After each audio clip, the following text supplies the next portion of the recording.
Origens históricas e filosóficas do pensamento muçulmano. Desvendando a trajetória do terror. O surgimento de uma mentalidade islâmica sobre a sombra do extremismo. Eu sou Boaz Guedes e esse é o canal Aprendendo Inteligência. Se você não é um inscrito, se inscreva, curta, comente, compartilhe, ative o sininho e ajude esse canal a crescer. Robert Riley é um especialista em política e conselheiro de defesa, considerado a maior autoridade política externa dos Estados Unidos. Pesquisou e condensou seu conhecimento sobre o pensamento muçulmano no livro A Mentalidade Muçulmana. O livro procurou as origens históricas e filosóficas da atual crise islâmica, que levou a vários atentados terroristas, incluindo o 11 de setembro, surgimento do Estado Islâmico, Talibã e os atentados do grupo Hamas. No século VIII d.C., o Islã se espalhou pelo norte da África, o Oriente Médio e produziu cidades, universidades, bibliotecas. Porém, nos séculos IX e XI, passa por uma crise intelectual com a ascensão de uma seita chamada Azharita e a derrota da sua seita rival Mutazalita. Ideias são mais fortes do que a morte, e o mundo é governado por pessoas mortas através das suas ideias. Socialismo, comunismo, democracia, ditadura e até mesmo terrorismo são ideias e estão profundamente arraigadas na mentalidade de quem as tomou para si. O fechamento da mente muçulmana criou a crise que tem o terrorismo islâmico moderno como uma manifestação.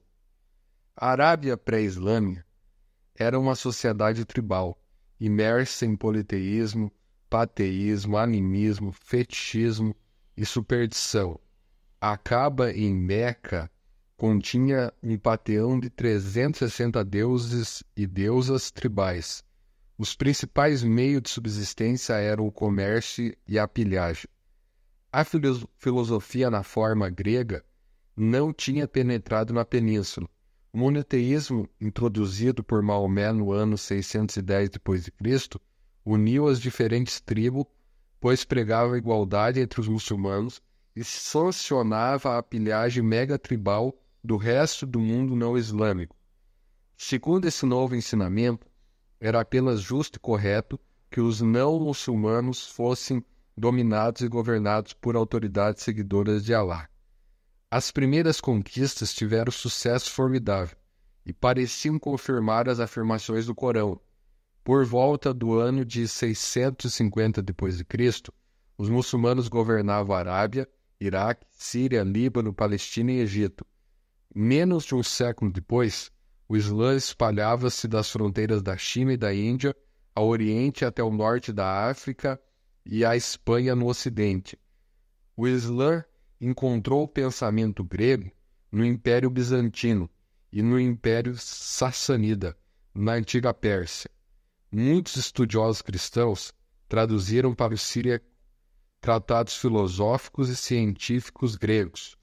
Os muçulmanos abraçaram as ciências gregas em questões práticas, como medicina, matemática, ciência natural, alquimia e astrologia. E o interesse posterior foi se transferindo para questões filosóficas e teológicas. Assim, no fim do século VIII, ao começo do século IX, a mente muçulmana estava aberta para o pensamento especulativo e a investigação livre. No século IX e X, uma violenta batalha intelectual foi travada e em jogo estavam questões como livre-arbítrio do homem, sua capacidade de conhecer por meio da razão e a realidade da natureza de Deus. Na conclusão dessa batalha, o lado triunfante extirpou a filosofia grega e deshelenizou o mundo muçulmano gradualmente. A primeira luta: livre-arbítrio versus predestinação. Qadar versus Jabar. Qadar é o poder da ação do homem. Jabar é o destino, compulsão. Os dois lados citavam muitos versículos do Corão. Tanto a visão qadarista quanto a jabarita tiveram profundas implicações políticas. Os califas Umayyad, que governavam Damasco, aderiram à doutrina da predestinação, porque ela os isentava de uma responsabilidade por quaisquer atos injustos, como eles seriam culpados por sua brutalidade se ela era predestinada, como aconteceu de convidar um rival para o palácio sobre um falso pretexto e decapitá-lo e jogá-lo à cabeça à multidão, dizendo: o comandante dos fiéis matou o seu líder como predeterminado pelo decreto inalterável de Deus. Nem todos estavam dispostos a aceitar essa interpretação. Hassan al-Basri, cujo aluno fundou a escola Mutazalita, disse: esses reis que derramam sangue de muçulmanos tomam suas posses, fazem o que querem e dizem: nossas ações são parte da preordenação de Deus, são inimigos de Deus e mentem. Ele defendia que Alá não é a origem do mal, e sim os homens com suas escolhas e atos maus. Em 750, os Abássidas derrotaram os Umaídas com sua doutrina de predestinação. E o segundo embate teve racionalistas versus tradicionalistas. Os muçalitas consideravam o Corão aberto à interpretação racional. Já os tradicionalistas afirmavam que quaisquer incoerências que aparecerem no Corão devem ser simplesmente aceitas sem questionamento. Os muçalitas acreditavam que Deus é a razão, a criação era a manifestação dessa razão e depois a revelação. Os muçalitas acreditavam que Deus age com propósito e seus propósitos são inteligentes e bons. Para os muçalitas, a fé é uma aceitação racional e uma ética puramente racional é possível, assim como para os gregos e para Aristóteles na ética de Nicômaco. O homem é responsável porque é livre. Al-Jabar disse: como é possível que Deus crie um comportamento errôneo neles e depois os puna, dizendo assim: por que não credes? Não é isso a mesma coisa que alguém mandar o escravo fazer algo e depois puni-lo por isso? E isso seria claramente corrupto. Para os muçalitas, Deus é bom e não pode fazer o mal. Essas visões eram anátemas para os tradicionalistas, pois eles vinham com uma imposição inaceitável à obrigação de um Deus onipotente que comprometia sua liberdade total. Os tradicionalistas acreditavam num Corão eterno, e os muçalitas afirmavam que o Corão tinha que ter sido criado, senão não haveria espaço para as escolhas humanas. Se o Corão foi incriado, então deve ser outro Deus, e portanto a unidade de Deus seria violada. Em 827, os muçalitas tiveram sucesso na disputa.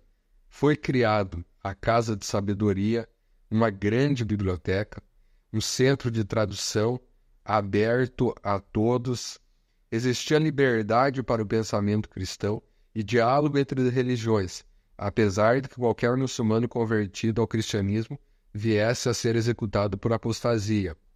Em 813 a 833, foi a Era de Ouro do Islã. Em 847, o jogo virou no reino do califa Mutuaqil e adotou a doutrina dos tradicionalistas. E a doutrina muçalita era um crime punível de morte. Os muçalitas foram expulsos dos tribunais, removidos de todos os cargos no governo e suas obras foram amplamente destruídas. A Casa de Sabedoria foi fechada e a teologia foi banida do currículo de direito. Os muçalitas fugiram para a área mais hospitaleira na Pérsia Oriental. Com o passar do tempo, os radicais tradicionalistas foram impondo suas ideias e destruindo bibliotecas como a famosa Biblioteca de Córdoba, uma das glórias da civilização mourisca, que no século X continha 400 mil volumes e cerca de 500 funcionários. Recentemente, o Talibã seguiu uma injunção semelhante e ordenou a destruição de todos os livros do Afeganistão, exceto o Corão. O lema passou a ser: como Deus falou ao homem, o homem não precisa pensar criticamente. Os tradicionalistas se tornaram Azharita. O fundador da escola Azharita foi Abdul Hassan al-Zahari. Ele foi mutsalita até os 40 anos e mudou sua visão de mundo, e a visão azharita desenvolveu com base na sua teologia e 2 atributos de Deus: sua onipotência e sua vontade ilimitada. Os azharitas acreditavam que Deus pode ser livre em suas ações. Não é obrigado a agir segundo propósitos racionais. Não há correspondência nenhuma entre Deus e a sua criação. A distância entre o infinito e o finito é imensurável. A comparação entre Deus e o homem não pode ser feita, porque o homem não é feito à imagem e semelhança de Deus. Como está escrito na Sura 42:11, nada se assemelha a ele. Como consequência, o esforço de buscar fins e propósitos em suas leis não apenas não tem sentido, como também é uma grave desobediência a ele. Deus destrói e recria o mundo a cada momento. O movimento é ilusório. As coisas não mudam em si mesmo.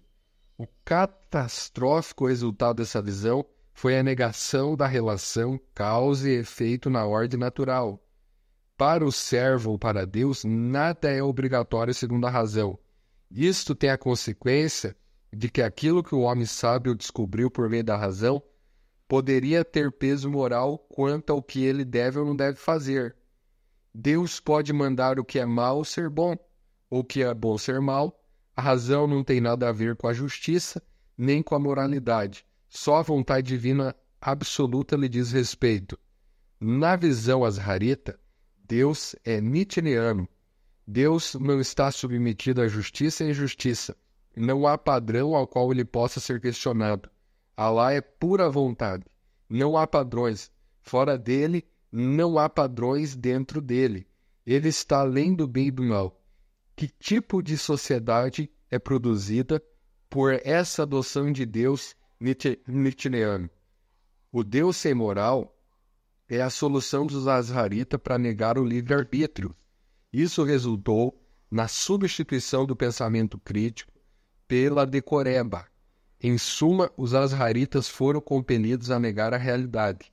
Apesar de seu radicalismo, o azharismo varreu praticamente o mundo islâmico. Com o apoio do Estado, a escola azharita se tornou a mais influente do mundo árabe. No Islã, tem apenas o amor do homem por Deus, não o amor de Deus pelo homem. Apesar das muitas citações no Corão a respeito do amor de Deus pelos servos obedientes, isso deve ser entendido como predileção de Deus, expressão da sua vontade. Ele favorece o homem quando esse obedece, mas não o ama. A ideia cristã de um amor incondicional e superabundante não existe no pensamento islâmico radical. A obediência cega a Allah é o melhor indício do nosso Islã, disse Al-Ghazali.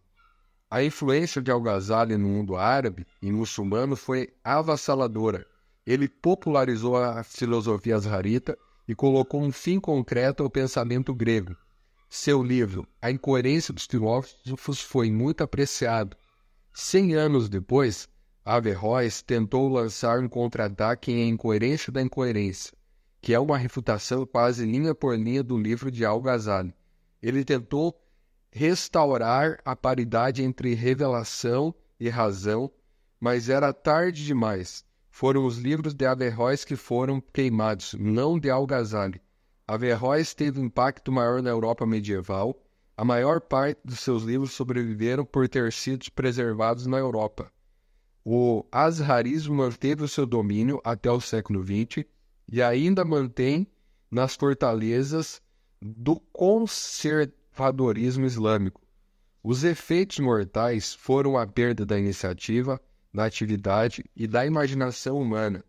Qual é o problema do pensamento azharita na prática?